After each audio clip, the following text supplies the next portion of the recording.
Okay. All right.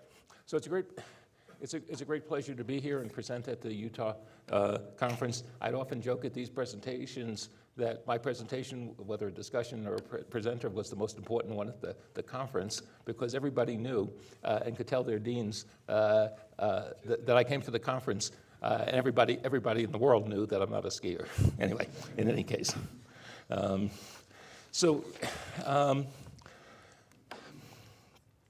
The SEC came out last year with a series of 4 proposals in the equity market structure space. Actually, I said last year, but actually December 2022. The most contentious of these proposals was a requirement that retail orders be subject to order-by-order competition. The current SEC likes to propose a variety of things, and in some respects maybe see what sticks. And it's not clear whether order-by-order competition is going to stick. I think it's important to keep in mind that retail orders, they're already segmented. Our market structure allows retail orders to be treated differently, and in fact, retail orders are treated more favorably than institutional orders, in part because they have less adverse selection, in part because they tend to be less correlated with one another relative to institutional orders. So our paper addresses the issue, how should they be segmented? And this is now being debated at the SEC for a long time. The SEC hasn't come out with, they came out with the proposals, but they haven't adopted any rules, and it may well be that order-by-order competition may be the last thing that they adopt because if they do move forward, they're probably going to go with some of the less contentious proposals. In any case, the purpose of the SEC proposal on order-by-order competition was to create more competition. I submit that our analysis suggests that it would create less competition. And so the current system basically is one where brokers route to wholesalers. Competition among the wholesalers is based upon their aggregate performance. And there's no communication at all on the individual trades between the broker and the wholesaler. So the broker basically they roughly spin a wheel and they allocate to different wholesalers based upon frequencies, and the frequencies are based upon the different frequencies are based upon past performance. So the SEC proposal is that each retail order should be run through a separate auction, except those that would otherwise get allocation at the mid-quote. Now, one advantage of moving to order-by-order competition is that it's allocatively efficient. It's efficient in the sense that the highest bidder would get the order, and presumably the highest bidder would be the party whose inventory position would be such that would be the efficient allocation. However, it also has the problem that it creates more of a winner's curse and less competition. Now, why does it do so? Because by focusing on the individual order and the individual securities, it creates much more heterogeneity. And having more heterogeneity among the wholesalers makes the wholesalers in a more diverse situation, and therefore makes them less interested in competing with one another. So our model basically highlights these issues. It looks at the trade-off between allocative efficiency and competition. And it points to some of the issues, such as smaller stocks or illiquid days would have relatively fewer bidders. On this issue of the nature of competition, I think one of the dissenting commissioners on the initial proposal, Hester Peirce, offered an interesting, very simple analogy, which any, I think, layperson can understand. She pointed out that when she grew up in Cleveland, her parents lived on a big hillside, and so when they contracted for snow removal services each year, they did it by the season rather than each snowfall. And in effect, what they were doing is they were engaging in ex-ante competition rather than ex-post competition. And she argued that ex-ante competition is at least, ex-ante competition is as good. And in fact, our paper goes actually one step further. We argue that ex-ante competition is actually better and dominates ex-post competition. The SEC's view is the opposite view because they anticipate that there would be entry in the case of ex post competition. So there's an extensive literature, and I'll do what people usually do in these contexts, which is I'll largely skip over the literature page. But what I will note, maybe two important points. So first, some trading mechanisms do lead to positive profits, as ours will. So, for example, Bernhardt and Houston and BA et al. Basically are essentially highlighting that in the context of a Kyle-like model, when you flip the order of the moves, positive profits emerge. And I think that's sort of useful to sort of just point to that. And one other point that I'll also emphasize is that in the tradition of mechanism design, in the longstanding tradition of mechanism design, ex ante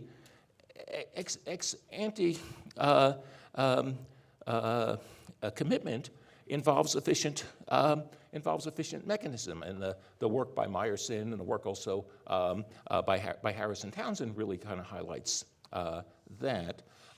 So let me just turn to some of the issues of brokers routing. So the customers provide orders to brokers. The brokers, in turn, then make the decision. The customer doesn't control where they send it, and the brokers could send it to exchanges, such as the New York Stock Exchange, such as the NASDAQ, a number of other exchanges, although many of those other exchanges are owned by the NYSE and the NASDAQ. But there are a few that aren't. Or they might send it off exchange. And in fact, in the context of retail, that's basically what they do. They basically send it off exchange.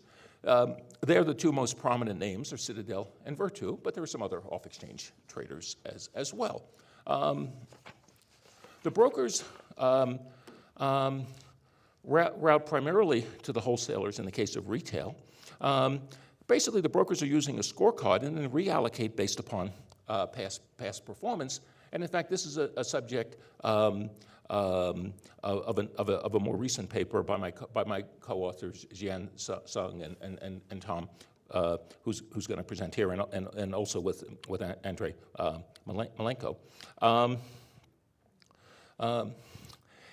lot of people think that the reason that the routing by retail goes to Citadel, goes to the wholesalers, is that there's payment for order flow. But interestingly, firms like Vanguard and Fidelity, which don't accept payment for order flow, are also routing to the. That's evidence from other papers, but are also routing to these off exchange firms. So it must be something else. And I think what it is in part is that the wholesalers, they offer some price improvement. I bet it may be very small because of tick size kinds of issues and restrictions. They offer, they help they can qualify by concentrating volume on exchange pricing that offers volume tiers, and I've written about that in another paper. These firms are investing heavily in routing technology and kind of view the brokers as their clients, and help the brokers make good if there's a mix-up of some sort in ways that the exchange rules prohibit. They provide a lot of support in terms of regulatory compliance. Now,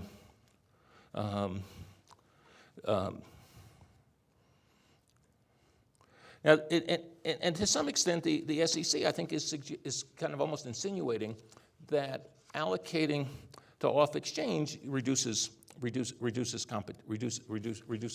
competition. So what the brokers do, as I've already noted, is they route to multiple wholesalers based upon the past execution quality of the wholesalers. And here in the slide, I introduced a few more names of smaller wholesalers, Jane Street and Two Sigma. By the way, I should note that Jane Street wasn't even a player in this space till a few years ago, which is actually kind of interesting from an entry perspective. So there is some entry in this space.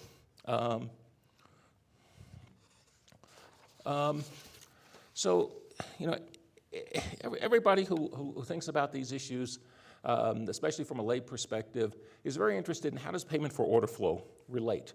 So I want to say a little bit about that. So the payment for order flow is basically a price that's charged by the various brokers to the wholesalers. And it's interesting how it's set up. The wholesalers, the brokers, they basically announce a price for a certain category of order. They announce a price, and it's the same price across all the different wholesalers. So it's not as if, let's say, Schwab or Robinhood, they're holding a little auction with respect to payment for order flow and who's going to provide the biggest payment for order flow. That's not how they do it. Instead, what they do is they say, this is the price. And by the way, Vanguard and Fidelity say the price is zero. We don't take payment for order flow. Many of the other firms do take payment for order flow. But the one point I want to emphasize is, in any case, whether they take it, but if they do take it, it's a uniform price. So what that does is it helps them comply with some of the best execution rules, because basically the regulators can't say they're routing based upon the money that's going into their pocket, and instead they can focus more directly on price improvement, which I think is a very clever way to handle this, and it leads to separation between the payment for order flow on the one hand and the price improvement. So the SEC's proposal, the SEC's hope, basically, is to hope that but there is a very small number of players. I think from the 605 reports that are filed with the SEC, the market share of Virtu and Citadel combined is on the order of about 2/3. There's a lot of market share that goes to these big dominant players. There's no question. There's no question about that. The SEC, I think, would like to have more competition however they measure it. The hope is to create more competition. The hope, in fact, I think, is more explicitly to encourage institutional firms like BlackRock, like your favorite hedge fund, to come into the market and make markets. And so but I think it's interesting, a couple of observations about that.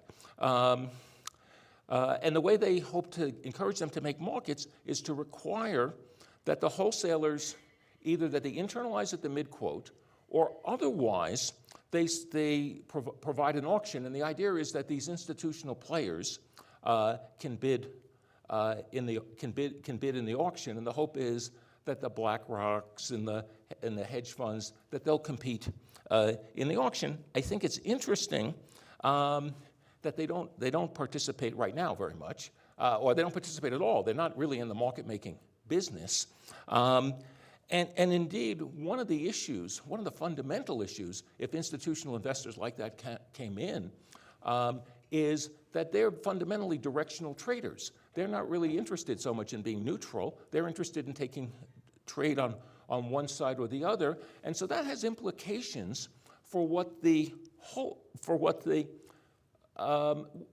wholesalers are going to do, because the wholesalers, to the extent that the institutions have better information, the wholesalers are concerned about the adverse selection that they would face just from that, and that's one of the points that we'll highlight with our framework. So thank you, Chester. I'm going to take over from here. So now that we have kind of the background of how brokers make these decisions, I'm going to go through first our baseline model. And our baseline model is going to set up a very simple intuition that there's a trade-off between allocative efficiency and competition. Another way to think about this is a trade-off between having a system of ex post versus ex ante competition. Once we see that baseline intuition, then I'll go on to talk about some of our equilibrium welfare results and then some extensions where we can think about endogenous entry by institutional investors. So the baseline model is going to be very simple. We're going to have a retail trader who's going to place a market order to buy. They're going to pay some spread, S. Retail traders would like to pay as small of a spread as possible. They're going to pay that spread to a market maker. There's going to be at least 2 identical market makers who will bid for this incoming order. The market maker who wins that order is going to pay. They're going to gain the spread and bear an inventory cost zeta I. So let's go through that inventory cost zeta I. Well, each market maker is going to first have a private signal Y. It's going to be independent, identically distributed. It's going to be drawn from a uniform distribution between -1/2 and 1/2. And it's going to feature into their inventory cost in 2 ways. The first is going to be an individual cost component. So I have this parameterized by C2. And we can think of, like, if we think about what is the signal, there's a couple of motivations we can come up with. I think the simplest one is that it is their private inventory. So if you're a market maker, you just took on 4 buy orders. If you want to take on a 5th buy order, that's going to be very costly for you. So first, they just have their private signal. And then the other really key component in their cost is going to be the aggregate cost. This is going to be parameterized by C1. This is going to be unobservable. You only know your own signal. You don't know any other player's signal. And this will add in a common value element to the auctions. And what I'll highlight here is, again, we can think through, like, in terms of motivation, we can think of an inventory story. If every firm in the market has been hit by a series of buy orders, well, filling an additional buy order is going to be very, very costly as a market maker. Okay? So now let me talk through these two systems, brokers routing and order-by-order auctions. And I'll start with brokers routing. And as Chester highlighted, in the current system, competition is based on aggregate order flow. When brokers are deciding how to allocate orders, they're going to look at wholesaler performance for last month to determine next month's routing. And then next month, they're going to look at that performance to determine the next month's routing. There's no communication on individual orders.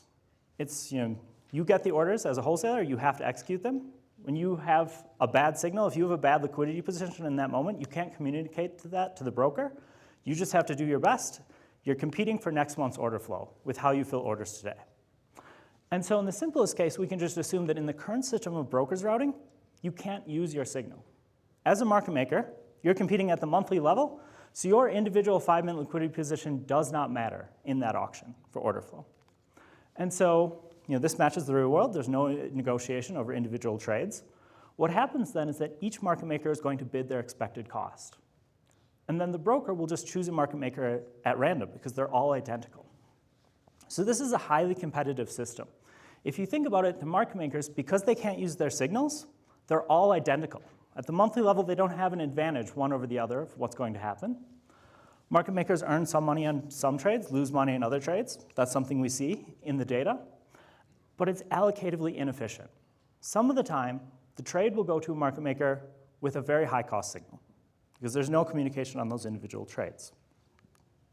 So we can add in allocative efficiency by going to a system of order-by-order auctions. Following the SEC rule proposal, we'll model this auction as a first price sealed bid auction. Now in this auction, market makers can now use their signals, YI. Remember, they only observe their own signal. They don't observe anyone else's signal. And now they're all going to bid functions of their signal that are going to be increasing functions of their signal. And this will be allocatively efficient. The market maker with the lowest signal will always win the auction. But now market makers are actually going to earn positive expected profits. And the thinking is, in terms of intuition for that, once market makers observe their individual signals, they are no longer identical. They start to become more heterogeneous. You no longer get this Bertrand competition result that they just all identically bid 0 profits. And what really keeps them from bidding aggressively is the fact that there is this common value component in there. There is this winner's curse lurking in the auction. And so this sets up a trade-off between allocative efficiency and competition. Retail investor welfare is actually worse whenever this condition is satisfied. Talking through this condition, well, first, if you have a very low N, you have very, very few bidders, well, the auction is a very bad format. It's uncompetitive. It's not so important to get the allocative efficiency when you have a very small number of bidders. It's much more important to get competition. Secondly, if you have a really high C1, so if you think about market makers being really concerned with aggregate inventory, if you're concerned with aggregate inventory is high, you're really worried about the winner's curse, again, the auction is a bad choice. And then finally, if C2 is low, if the importance of allocative efficiency is low, there's not much benefit to going to the auction. And I would argue in modern financial markets, it is actually very easy for a dealer to reallocate to another dealer. And so I would think C2 is a pretty low parameter. And so in conclusion, if we think in the cross-section, order-by-order auctions are going to be really good for liquid stocks, where you might have a lot of bidders. They might be good for really liquid market conditions, where C1 is going to be low. They might be good when you have many, many bidders. Really illiquid stocks, so for really liquid stocks, they would be good, and they would actually be bad otherwise. You would really decrease welfare by switching to these order-by-order auctions. Okay, so that's the baseline result, this trade-off between ex-ante and ex-post competition. Now what I'm going to do is go through a couple of key extensions. First, we're going to add in institutional traders. Second, we'll think about these institutional traders endogenously entering these auctions. And then third, we'll talk about how there's changes in the cross-subsidization of stocks between brokers routing and order-by-order auctions. We're going to add in institutional traders by assuming, now focusing, going back to that cost function, we're going to look at that first parameter, C0. Now before, C0 was just a cost shifter that had no role. Now we're going to assume that C0 is either low or high. And the key thing about institutional traders is they know C0. They've invested in researching what stocks are worth. They know whether C0 is low or high. Market makers only know the expectation of C0. Now, adding in these institutional traders is going to have two conflicting effects. First, if we add in institutional traders, we're increasing the number of bidders. More bidders means more competition, more aggressive bidding, better outcomes for retail investors. But the other problem is that institutional traders are more informed than the existing market makers. They have superior information, and this actually makes the winner's curse problem worse. And so we're going to see there's a conflict between these two. And whether adding institutional traders actually improves welfare depends on how many institutional traders you add. If you add a lot of institutional traders, then the more bidders will win out. When you add just a small number of institutional traders, they actually can make the system worse. So let me go through the intuition for that. Let's start with our C0 parameter. It can be either low or high. Institutional traders know C0. So when C0 is low, they submit low bids. When C0 is high, they submit high bids. If you think instead about wholesalers, wholesalers do not know C0. They can only submit one type of bid. Now what I've drawn here is the winner's curse outcome where they are going to always assume that C0 is high. This outcome occurs whenever the difference between low and high is big enough that wholesalers start to realize that they will only ever win when C0 is high, because if they try to submit some sort of medium bid, where they assume that C0 is like its expected value, they'll always lose in the low case, and they'll win in the high case. And so once the winner's curse problem becomes severe enough, you get this outcome where basically the wholesalers will always bid high bids. They'll always bid assuming that C0 is high. So by high bid, I mean a bid that's competitive, conditional on C0 being high. And so what we could think about now in terms of how this impacts his welfare is, let's suppose we start with 4 wholesalers who are bidding, and we add in 1 institutional bidder. We go to 5 bidders. Now the problem with these 5 bidders is when C0 is actually high, you are going to have 5 bidders all competing. You have those 4 wholesalers who have bid conditional on expecting C0 to be high, and you now have this 1 additional institutional trader. So I've added D.E. Shaw. Maybe they start bidding in these auctions. And if you go from 4 bidders to 5 bidders, you do get a small welfare gain. The problem is when C0 is actually low, well, the wholesalers have all submitted bids assuming C0 is high. So they're not really in that auction as bidders. They've submitted bids, but they aren't competitive. And so what you really only have is this 1 institutional bidder who's bidding when C0 is low. And if you go from 4 bidders to now just 1 bidder, that is a huge loss in terms of welfare for retail investors.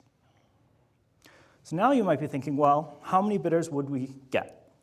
So first, let's talk through the idea of endogenous entry. So what we're going to do is we're going to assume that the entry cost of institutions is higher than wholesalers.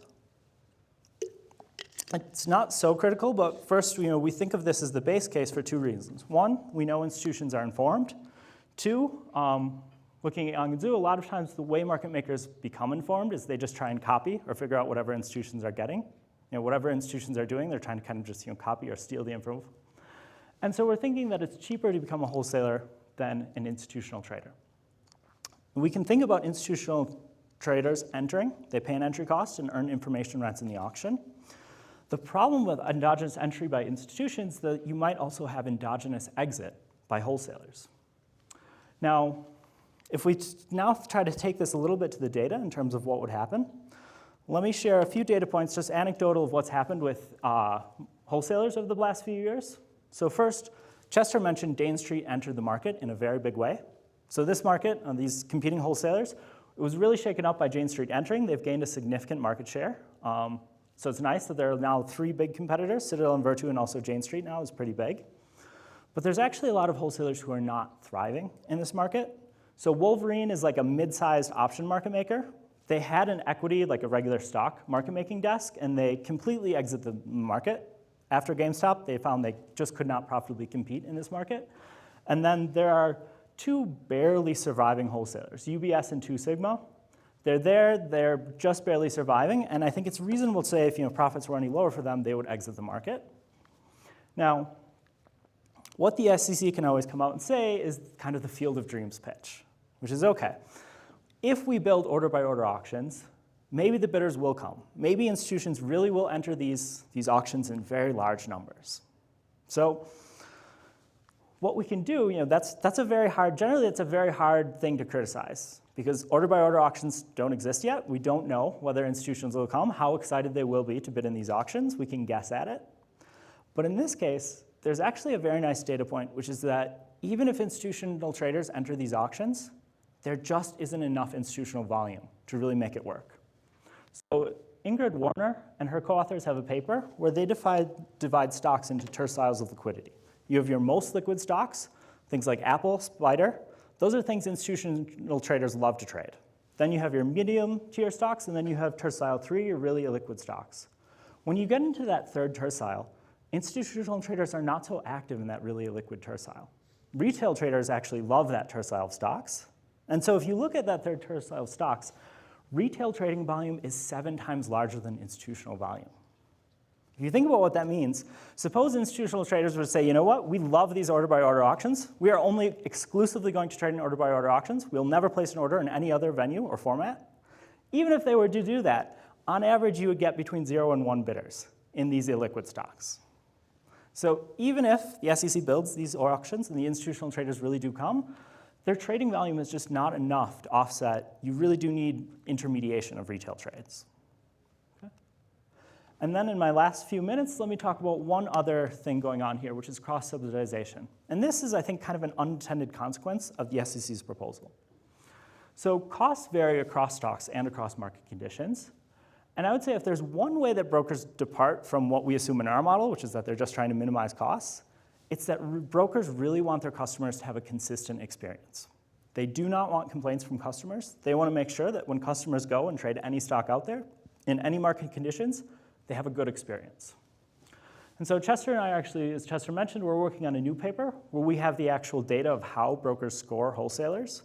So I've been saying, they look at last month to determine next month's flow. Some brokers will actually look at the last 3 months of order flow to score next month's order allocations. And they'll actually also sometimes average across stocks.